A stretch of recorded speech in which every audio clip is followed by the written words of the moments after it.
अस्सलाम वालेकुम। आज हम माइग्रेन के न्यूट्रिशनल मैनेजमेंट के बारे में डिस्कस करने लगे हैं। तो बेसिकली ये कि माइग्रेन होता क्या है। माइग्रेन जो है ना न्यूरोलॉजिकल डिसऑर्डर होता है जिसमें आपको बार बार जो है ना सर में दर्द होगी और इंटेंस किस्म की होगी, और इसमें यूजुअली कुछ और सिम्टम्स भी पाए जाते हैं जो कि रेगुलर जो आपको हेडेक होती है उसमें वो सिम्टम्स नहीं होते। तो ये माइग्रेन जो होते हैं ना ये कुछ घंटे से लेके कुछ डेज़ तक जो है ये लास्ट कर सकते हैं और आपकी जो डेली एक्टिविटीज़ होंगी ना उसमें इंटरफेयर करेंगे। सिम्टम्स इसके क्या हैं? सिम्टम्स जो होते हैं ना वो वेरी करते हैं, लेकिन उसमें अक्सर औक़ात थ्रॉबिंग या पल्सिंग पेन होगी। यूजुअली एक साइड, सर के एक साइड में दर्द होती, पूरे सर में दर्द नहीं होती। नौजिया हो सकता है, वॉमिटिंग हो सकती है।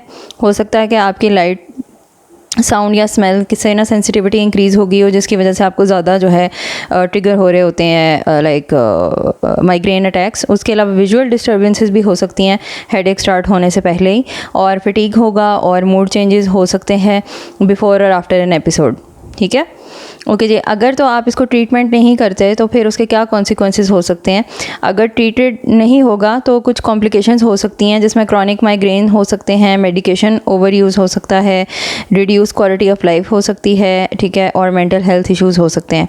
क्रॉनिक माइग्रेन बेसिकली जो है ना उसमें ज़्यादा से ज़्यादा फ्रीक्वेंट होता जाएगा आपका माइग्रेन, और डिफ़िकल्ट होता जाएगा कि उसको मैनेज किया जाए, और डेली जो हेडेक्स होंगी ना वो उसमें शामिल हो जाएंगी, मतलब आपको रेगुलर हेडेक्स रहने लग जाएंगी ऑल द टाइम।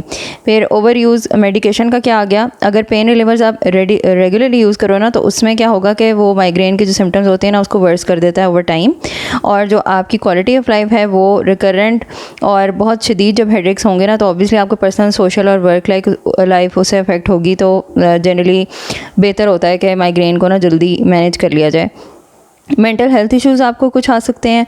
ऑब्वियसली आपको जब कॉन्स्टेंटली सर में दर्द रहेगी तो एंजाइटी और डिप्रेशन के चांसेस जो होते हैं ना वो इंक्रीज़ हो जाते हैं, क्योंकि इसका काफ़ी इम्पैक्ट होता है आपकी क्वालिटी ऑफ लाइफ पे।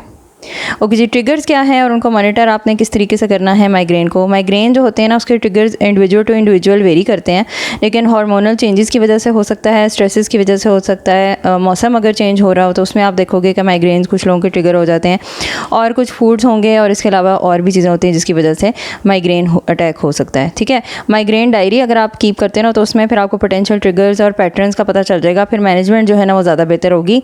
और जब आपने डायरी बनानी है तो उसमें आपने क्या लिखना है, आपने फ्रीक्वेंसी, ड्यूरेशन, सेवेरिटी लिखनी है माइग्रेन्स की।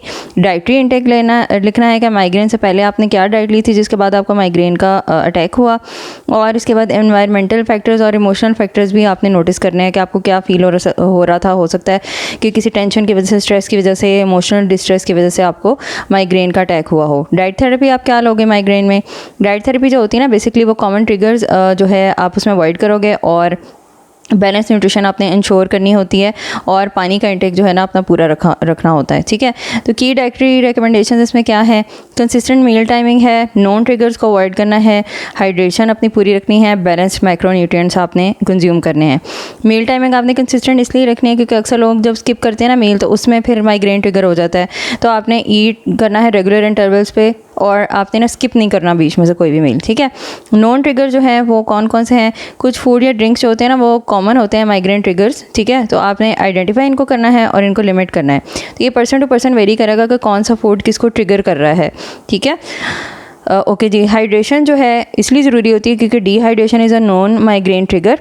तो एडिक्वेट वाटर इंटेक जो है ना वो आपने रखनी है, that is about 3 litre per day.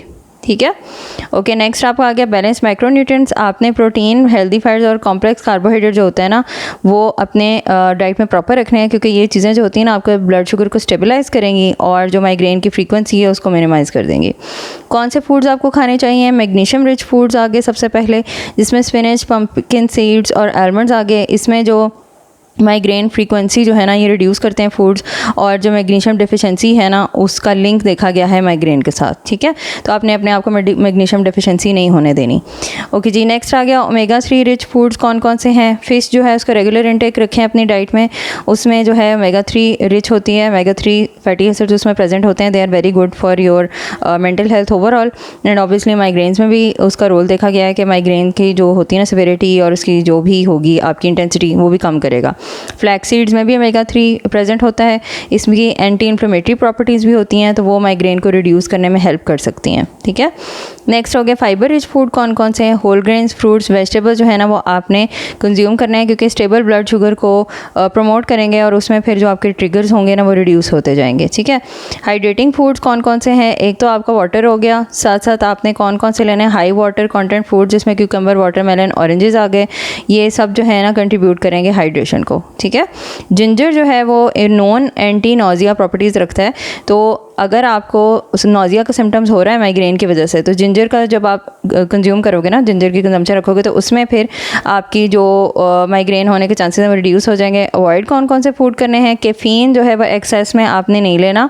Moderate caffeine जो होता है वो कुछ जो है ना लोगों की हेल्प करता है, लेकिन हाई या इरेगुलर अगर आपकी इंटेक है तो उसमें जो है या तो वो ट्रिगर करेगा या सिम्टम्स को वर्सन करेगा। ठीक है, ओके जी। एजेड चीज़ जो होती है वो यूजुअली पाकिस्तान में तो मैंने कम ही देखी है कि अवेलेबल हो, बट अगर आप बाहर के किसी कंट्री में रह रहे हो and you do have this available and may be you like eating it, तो उसको आपने अवॉइड करना है, क्योंकि हाई लेवल्स ऑफ टायरमाइन इसमें होते हैं। ठीक है, तो चेडर में, ब्लू चीज़ में, तो ये माइग्रेन ट्रिगर के तौर पे काम कर सकते हैं कुछ इंडिविजुअल्स में। ठीक है, प्रोसेस्ड मीट जो है वो कौन कौन से हैं, फूड जो है जिसमें नाइट्रेट्स होते हैं जैसे हॉट डॉग्स एक्सेट्रा, वो भी ट्रिगर कर सकते हैं माइग्रेन्स को कुछ लोगों में। ठीक है, तो अगर आपको लग रहा है कि ये ट्रिगर आपको कर रही है चीज़, तो आपने इसको अवॉइड करना है।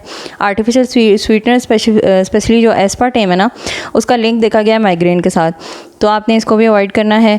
कॉन्सिक्वेंसेस क्या होंगे अगर आप प्रॉपर डाइट फॉलो नहीं करते, तो निगलेक्ट करोगे ना बैलेंस डाइट को, तो उसमें क्या होगा, एक तो माइग्रेन फ्रीक्वेंसी और सेवेरिटी इंक्रीज़ होगी, डिहाइड्रेशन होगी, प्योर न्यूट्रिएंट इंटेक होगी, और इफेक्टिवनेस जो है दूसरे ट्रीटमेंट्स की वो रिड्यूस होगी, और मेंटल हेल्थ पे और क्वालिटी ऑफ लाइफ पे आपके इम्पैक्ट पड़ेगा।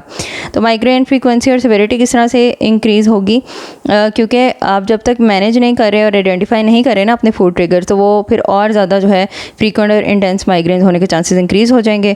डिहाइड्रेशन और पुअर न्यूट्रिएंट इंटेक जो होती है ना, दोनों आपकी ससेप्टेबिलिटी माइग्रेन्स इंक्रीज़ कर देते हैं और ओवरऑल वेलबींग आपकी रिड्यूस करेंगे।